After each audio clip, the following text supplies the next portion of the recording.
Good morning, everyone. We are going to call this meeting to order. It's a special meeting via audio video broadcast. It is May the 12th, 2020, and we will start by making sure that we have a quorum for today's meeting.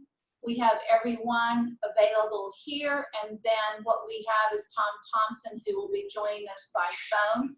So at this point, we have every single city council member here. So in fact, we have a quorum. Our special instructions are that all members of the council and staff should begin speaking by stating their full name and their SMD position or role within the city. We do not have any public comment. None was received prior to today's meeting. So at this point, we will move into the regular agenda. The regular agenda item A says the following. Consider approving an interlocal agreement between the City of San Angelo, the City of Abilene, and the City of Midland, and authorizing the city manager to negotiate and execute all related documents for a long-term water supply. And Allison Struby will be making a presentation. But at this point, we are going to adjourn from the regular agenda and move into the closed session. Our executive session under the provision of Government Code Title V, Open Government Ethics, Subtitle A, Open Government, Chapter 551, Open Meetings, Subchapter D, Exceptions to Requirement that meetings be open under the following sections. A, Section 551.071, Consultation with Attorney regarding the West Texas Water Partnership. So at this point in time, we will no longer be available for the public, and we will move into executive session. We are back from our executive session. Let me ask if we want, do I need to make a motion first and then have Jason Hill make the presentation, or will Jason Hill make the presentation first? Jason should make his presentation first. Jason, if you're on, if you will start with your presentation, please. We can't hear you. Yes. Morning, everybody. Good morning.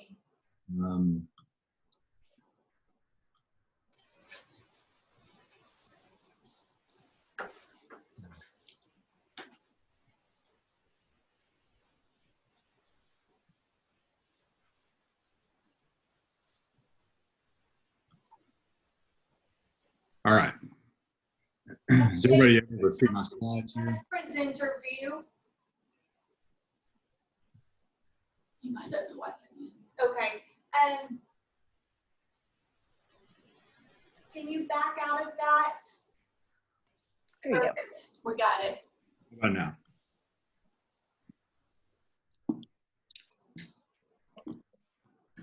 Are we, everybody can see the full screen now? Yes, you want to introduce yourself, Jason? And You bet. Thanks, Mayor. I'm Jason Hill. I'm an attorney that has worked with the City of San Angelo for many years on water rights and water supply related issues.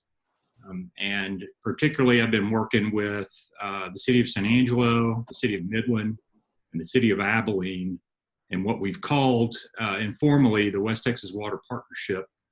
And if you'll recall, the partnership really has been working in unison for at least 10 years.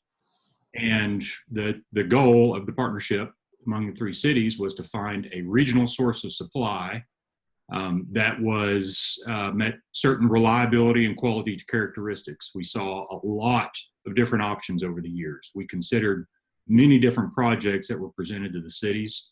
And ultimately and finally, we found a water supply that we think meets all of the requirements of each of the three cities. And that deal has manifested in the form of a contract that I want to be able to walk the council through today. But I have served as the attorney for the three cities, along with Scott Hibbs, EHT in Abilene, to do the consulting work. And we think that we've got an agreement here that could be very beneficial for all three cities. Let me first describe the structure of the agreement. The contract is not a lease. It's not a purchase of groundwater rights. It is a groundwater supply agreement where we are actually buying water from the seller. In this case, the seller is Fort Stockton Holdings, which is they own significant water rights in the Fort Stockton area, far west Texas. So one component of the contract is for the groundwater purchase agreement. Another form of the contract is for the development of the well field that will be required to produce the groundwater, get it to the surface, and get it to each of the 3 cities' service areas. And there's another component to the contract that is a permit licensing authorization. The water that gets produced, and we'll go through this in a little bit of detail here in just a second, but the water that's produced is subject to a groundwater production permit that authorizes Fort Stockton Holdings to produce groundwater transported outside of a groundwater conservation district and use it for municipal water supply purposes. And in the contract, we're authorized to essentially step into the shoes of Fort Stockton and operate under the terms of their authorization. But first, let me talk about what the volumes and the characteristics of the water that's involved here. The entire contractual agreement that the 3 cities will be able to take part in provides for the sale of 28,400 acre feet of water each year. Each of the 3 cities have different needs, and so the understanding between the 3 cities, and I think Teresa will probably talk about this in a little bit more detail maybe here in a few minutes, about the agreement between the 3 cities on how to manage this contract, but the distribution of water should follow 15,000 acre feet for Midland, 8,400 acre feet for Abilene, and the remainder 5,000 acre feet for San Angelo. Those are annual water supplies. And that groundwater comes out of the Edwards Trinity Aquifer. The Edwards Trinity it's a large formation. It covers a large part of the state. But in that particular portion of the state, the far west Texas area, and particularly the Fort Stockton area, the Edwards Trinity it's known to be a fairly prolific source of supply. That does have annual recharge, and so it does provide a source of good quality water on a reliable and firm basis. I just mentioned a second ago, those volumes would be split between the 3 cities through an interlocal agreement, and I think that's what Teresa may be discussing here in just a few minutes. The resource is regulated by a groundwater conservation district, which is what leads to the creation and the requirement of that production permit I just talked about just a second ago. That would be the Middle Pecos Groundwater Conservation District, and the permit authorizes the production of groundwater and the transport of it outside of the boundaries of the district, which obviously is an important component of the agreement. The contract is designed to be a take-or-pay agreement. And essentially what that means is you're making annual payments for the water, and you have that water available to you year in and year out. And so it creates an exclusive right, exclusive ability to produce that groundwater on an annual basis. The payment structure has been negotiated, as you can see here on the screen, for years 1 through 5. The water rate for the water will be 30.625 cents per 1,000 gallons. Those are per 1,000 gallon units that you see on the screen. For years 6 through 10, the rate is 34.25 cents per 1,000, and then from year 11 through the end of the contract, the rate is 55 cents per 1,000. And I've got to call your attention out to that 0.5% adjustment. That 0.5% adjustment will apply after the 55 cents per 1,000 rate is triggered, and it applies to the rate in the previous year. It's not tied to a CPI adjustment. It's not tied to any other indices. It is a flat 0.5% adjustment over the life of the contract, which I'll tell you is a just tremendous value for the 3 cities, and it provides a lot of protection on predictability on rates in the future. So years 11 through the end is 55 cents per 1,000. The contract is a 50-year term with the opportunity for 2 additional extensions of 20 years each. and those extensions will rest exclusively in the discretion of the cities. So there won't be a new negotiation required in order to extend the life of the contract. That decision rests fully and the control rests fully in the city's laps. So if you're doing the math and you exercise both extensions throughout the life of the contract, when the triggers are up and ready to be decided on, it's a contract that will extend to the year 2110, which is a difficult year to articulate. But with the 50-year term, at least the 50-year term alone, the city's getting a long-term source of water supply with predictable rates, and it gives the cities the opportunity to recoup their investment in what will be the development of the well field and the operation and maintenance efforts to get the water into the city's systems. So now we come to the Wellfield Development part of the contract. You're purchasing water, but it was important to the cities to not rely on a third-party entity to develop and operate a well field that we are required to deal with and be able to get our water. So the contract allows the cities to develop and operate their own well field to produce this groundwater, and which is a very, very important, I think, very powerful component of the agreement. The cities control the development of the system, the design and development of the wellfield system. So think of the way the Hickory wellfield has been designed and laid out. The cities get the ability to develop a system out here that will maximize the efficiency of the wellfield. The wellfield development part of the agreement gives the cities access to the surface. So we have the ability to obtain the easements that are required to drill the wells and install the infrastructure.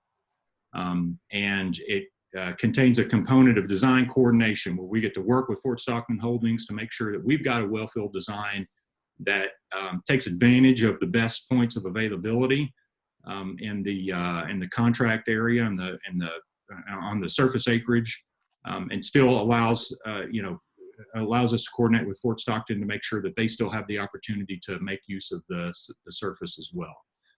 The third part of the contract, as I mentioned, is the permit licensing component. The permit that Fort Stockton has obtained for Middle Pecos Groundwater Conservation District authorizes not just the production of groundwater, but also the transport of that water outside the district. Under traditional groundwater regulation in Texas, you're required to have those two separate authorizations if your intent is to move water outside the district, this is generally speaking. And so the permit that Fort Stockton has obtained allows them to do just that. The contract would allow us to coordinate together with Fort Stockton on any modifications that might be necessary in the future, modifications to the permit that would accommodate maybe changes in design or additional wells that are required. We have obligations to each other to make sure we coordinate to get that done. It also assigns the regulatory fees that are attributable to this permit. Most permits in the state, many of them at least under different jurisdictions, require the payment of different types of fees, and so we have distributed responsibility for payment of those fees accordingly under this licensing component of the contract. When we started out as a partnership, I mentioned at the first of my presentation here that we had certain goals that we were trying to achieve. We needed water for the 3 cities that was going to be affordable, and it had to have good reliability, and it had to obviously meet the quantities that we needed to meet our future water supply demands, and it had to be a good quality.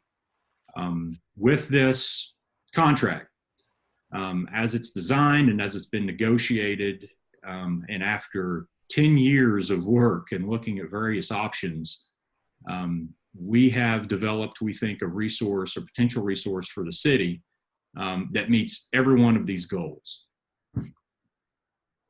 And let me just wrap up by saying that with this source of supply, I think San Angelo has truly obtained long-term water security, not only for the citizens of San Angelo, but for the West Texas region as well. It adds to what is already a truly diverse water supply portfolio. I think that rivals any water supply portfolio as far as diversity is concerned in the state. Just think of all the resources that you would have available to you. Groundwater supplies to the east of the city, groundwater supplies to the west of the city, and then obviously Twin Buttes, Nasworthy, Fisher water supplies as well as the Concho River project, your indirect reuse project. You have an affordable source of water supply that I think is going to be a regional asset for the city. Obviously, I'm here to answer any questions that anybody has, but let me just say that your city staff has done an excellent job in helping develop an agreement that, should the city council decide to move forward on, I think will serve San Angelo serve San Angelo well into the future. Thank you, Jason. Do I have comments from council following Jason's presentation? Mayor, this is Tommy Hebert, single member District 1. I do have a question. Is Allison on the line? Yes. Hi, Allison. Does this have any impact to our rate structure at this point in time? Allison Struve, Director of Water Utilities for the City of San Angelo. Tommy, so the water annual payment that Jason just discussed with the 30.625 cents per 1,000 gallons, we have worked closely with Tina and her department regarding the financing of that payment. And we have identified a funding source with COSA DC that has restricted funds strictly dedicated to water supply projects. And so I can let Tina talk about that, but it is a source that we feel can make these payments that will start this year. Tina, do you want to add anything to that statement? Yes, ma'am. We have projected sales tax, and of course, we think it will be down, so that's a concern. But after doing that and considering a decrease of sales tax revenue or type B sales tax in this specific case, we are looking at a 10-year cash flow worksheet, and it looks like we definitely have the capacity to make the in the neighborhood of a $500,000 payment per year for the water supply. We don't have any concerns with that. We feel very comfortable. As far as future infrastructure or debt service is concerned, we do have the debt service falling off of the Development Corporation starting in 2026. That will begin to decline pretty rapidly, of about $1.2 million additional capacity per year. And also, of course, we know that we hope to sell off the Ford Ranch at some point and be able to use that capacity as well if it's needed. Thank you. Does that answer your question, Tommy? Yes. It sounds like there won't be any immediate impact to our water rate structure. Thank you. Further questions from council? Mayor, if I may. Yes, Teresa. So I want to clarify what council is actually going to be voting on today is not the contract that Jason described. That contract is going to be executed by Midland. What you're going to be voting on is an interlocal agreement that's going to provide for the assignment of 5,000 acre feet of Midland's contract to the city of San Angelo. And the way that that's going to work is that we're going to execute and negotiate this document with Midland and Abilene that's going to assign rights and accept assignment from all of the cities. It's also, we're going to agree, as the contract requires and as the partnership is always required, that we'll participate in the development of the Wellfield, paying our pro rata share. Maintenance and operation costs, however, is something that's going to be discussed at a later date. So if one party benefits by a certain configuration of the Wellfield differently than the others, we can discuss how that benefit. 1-325-450-8638 is now exiting. Okay, so I don't know who exited. It must be Tom. So if there's a benefit to somebody operationally, we will be able in the future to share in that benefit for the Wellfield. There's also going to be, this interlocal is also going to be assignable, so we'll retain the right to assign our portion of the water to somebody else if in the future we decide we don't want to have this contract anymore. But there's a right of first refusal amongst the other cities. So for instance, if Abilene decides they don't want to keep their share of the water and we're interested in purchasing more of the share of the water, we would have the ability to do that before they can sell it to anybody else. And the same with our share. If we decide to sell, they would have a right to purchase our portion of that water before somebody else does. And then there's going to be several liability that's built into the interlocal as well as into the contract with Midland itself when it deals with assignment. And what that means is that if there's any liability or responsibility that the other two parties fail to manage under their assignment of the water or the portion of the water they retain, we won't be responsible or liable for any of those responsibilities. Essentially, what we're doing through this interlocal is we're taking the big contract that Midland's executing and we're breaking it into 3 little identical contracts that each one of us holds. Okay. So, all right, with that, then I am going to make a motion to authorize the city manager to negotiate and execute an interlocal agreement with Abilene and Midland that provides for the assignment of water under Midland's untreated groundwater supply contract with Fort Stockton Holdings and authorization to execute all related documents. Do I Mayor, have? I'll second. Tommy Hebert, single member District 1. I'll second your motion. Thank you, Tommy. With no public comment, we will take a vote. All in favor say aye. Aye. We have passed this motion 7-0. Tom Thompson is on the phone, and if you could not hear him, he said aye. So it is a 7-0 approval. So question, Mayor, before we get off, this is Harry Thomas, single member District 3. Do we need to do this individually? I asked Teresa or Julia on this. Well, they didn't ask us to do it before we took the vote, so my assumption is no, but otherwise they would have asked us to do it before we did that. Very good. we don't need a roll call vote. Mayor, may I Yes. make a comment? I don't think we can leave this meeting without stating that what a effort this was on the behalf of Jason and Scott Hibbs, who is the engineer who also participated on this. I mean, this has been in the process for 10 years. That's multiple different versions of councils for all 3 cities. And to be able to keep a project going through that kind of change and, just working 3 cities in West Texas who are very independent and want to do things their own way, being able to keep this train on the track for that period of time, I think is quite a remarkable thing. I've worked with Jason both in Abilene and in San Angelo on this project, and he's been a steady source of, guidance and judgment for us. And thank you, Jason, for helping us keep this train going. I would agree with you on that, Teresa. So thank you for those comments. And I also want to say thank you to each of the council members who have asked multiple questions, challenged it, commented on it, but in the big picture understood the long-term vision that we had for securing the water for the city of San Angelo.